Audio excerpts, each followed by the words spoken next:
Today, Women Media Center is very privileged to have Ms. Birgit Lamm, who is the head of country office for Friedrich Naumann Foundation for Freedom in Pakistan. We are very glad to have her here to have a conversation with us. Let's have a look.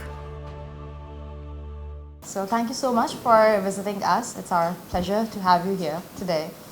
So FNF has been working in Pakistan since over 1986. So it has witnessed the martial law and different regimes. So the Pakistan Parliament has definitely seen various ups and downs. What role do you think FNF has played so far as democratic institutions are still struggling to have that survival in this country? Pakistan has been one of our focal country since 1986. I mean, it's a long journey that the country has taken since then, and FNF has been a partner and a friend and a supportive partner in that role as well. And democracy is always a work in progress. We see that in the Western countries, basically all over the world now, how new patterns evolve or some old patterns are re-emerging, and we need to grapple with it. So for us, it's always important that citizens are empowered to take decisions for themselves. So our story in Germany as well as abroad is always we would try to empower people to take decisions for themselves. And that means engage stakeholders in relevant dialogue and also create respect for a civilized and educated topical debate. So we are very much focused on people engaging in discussing issues and also disagreeing in a civilized ways, but do not engage in degrading people personally. So it's about issues and trying to find a consensus that works for you and your society. Freedom of expression, that is free press, has been marginalized in Pakistan. So even elected government have introduced tough laws to control the media. So do you think that freedom of expression is still a lot more threatened in Pakistan and has a long haul to go? I think freedom of expression has a long way to go everywhere. All our societies, especially big countries like Pakistan with 220 million people, you are dependent on having reliable information to take informed decisions. Whether you're a business person, whether you're a politician, or whether you're just a normal consumer who would like to find out about the best prices for some goods. If you don't have reliable information and you cannot really compare different versions of an event or a development, you cannot really make a proper decision. This is also why so much efforts are made in order to influence public opinion, because you would like to influence the choices, the opinions, the decisions that people take. And at the same time, of course, we need to keep that space that people have access to a diversity of opinion. And of course, there's always a tight line to walk between slander, or you also don't want to have harassment in the media, or especially in the new media. You want respect, but at the same time, it shouldn't be a tool that actually suppresses deviating opinion. And I think there, we and especially media have to be very watchful as well. But I think civil society has also taken a very strong stance on defending freedom of expression, and the social media play a big role in that as well, because with social media it's not that possible for any actor anymore to actually impose a certain view on things and make sure that no alternative version is heard. It's just going through this a publication that FNF just released. It was on women legislators on Parliament. So my question regarding that is still an underrepresented segment of society. So what strategies do you think that can enhance women in the corridors of power? Like their representation, and that there is something, because everything that was in the publication that I went through, it was like the challenges are still so real, and they're like the harassment issues, either there's discrimination, it's all like seems like nothing has changed, but definitely it has. But so what do you think is strategically things can, we can see more women in power and decision-making processes in particular? I think politics is also a mirror of society as a whole. So people and also the structures that you see in politics, you see them at work in society as a whole as well. So the thing that I found very encouraging in that study was actually the positive result that the researchers found out about the performance of women.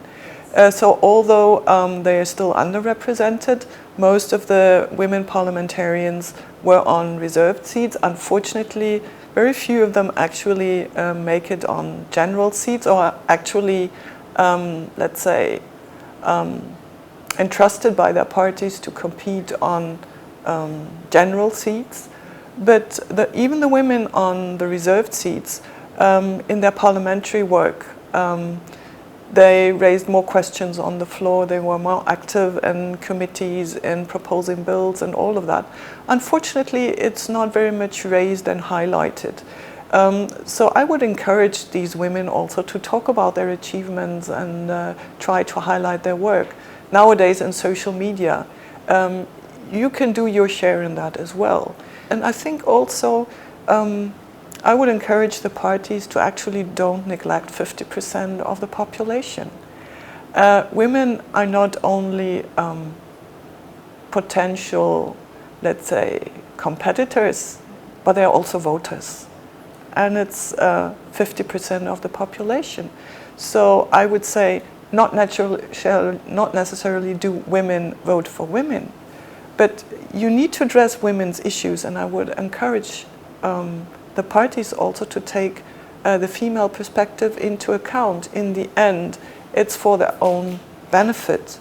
And that's what we've seen in Germany as well.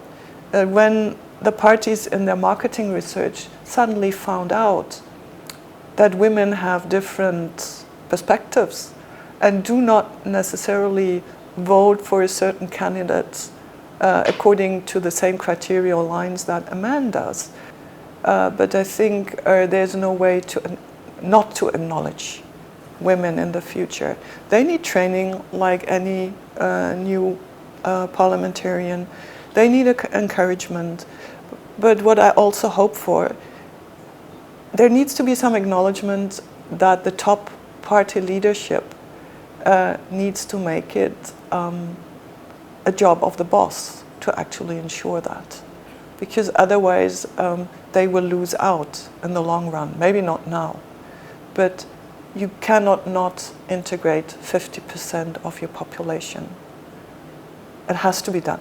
So what has been your journey like as a woman, like you're heading this region, and the challenges that women face here in Pakistan, and then you come from a background which is definitely a developed nation. So are the challenges similar, or there's a difference in the nature of the obstacles for a woman to be at some point in career? Well, actually, if you look at the global gender gap report that the World Economic Forum publishes every year, there is still a way to go for the whole world. And right now, unfortunately, COVID has actually done a huge step backwards for women empowerment and for vulnerable groups to reach equality. So it's for all of us still a way to go. And the gender gap report actually says that for the whole world to reach equality, it takes about 100 to 150 years. So we all have our step to go. Unfortunately, Pakistan for the last years has always been among the last 3 countries. So Pakistan still has, let's say, a longer way to go than our countries. But still, I would like to say that some general patterns are there which we all have to work on. But I do acknowledge that women here in Pakistan face specific issues. But there are also amazing women and amazing actors who try to change this. And in order to change that situation, I think the first thing is empower yourself. You need to believe in yourself, because if you don't believe that you can do a job, that you can take on a task, how you as a person can actually convince someone else that he's going to give you the job and you can deliver if you don't believe in yourself. At the same time, okay, you're faced with personal reservations or someone else is not believing in you. You cannot force that person to actually trust in you. But if you don't believe in yourself, you will not even be able to convince anyone else to give you a job. So, or for example, or entrust you with something. So there are always two sides for it. We need to give role models to women. We need to encourage ourselves every day to step up, have a dream, and work for it.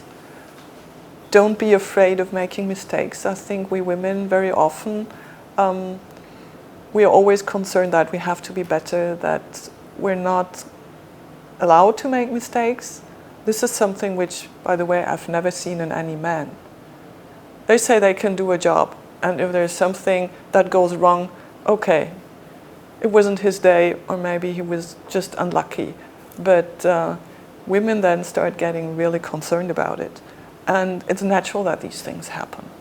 And this is something that I actually learned from my sports coach as well. He said, don't worry about a ball that you missed in the past. Because if you start worrying about the ball you missed in the past, you're going to miss the next ball too. It's about the next ball that you need to hit, and you need to play it back nicely. There's a lot of things that we need to change, especially also access to opportunities, access to education. And we all have different talents. But we are also all good at something, whether you are educated or you're not. And I think the first issue is really having opportunities and being able to make choices. And that's the thing that we really need to work on. FNF has been one of the the first donor for Women Media Center initially. So over the decade and at all this period's time, today you have visited Women Media Center. Firstly, how do you feel about it? And how do you feel in particular that initially when it was a bud, like not even, bloomed, and so now having sustained this position that it has in the media industry, how do you feel about it?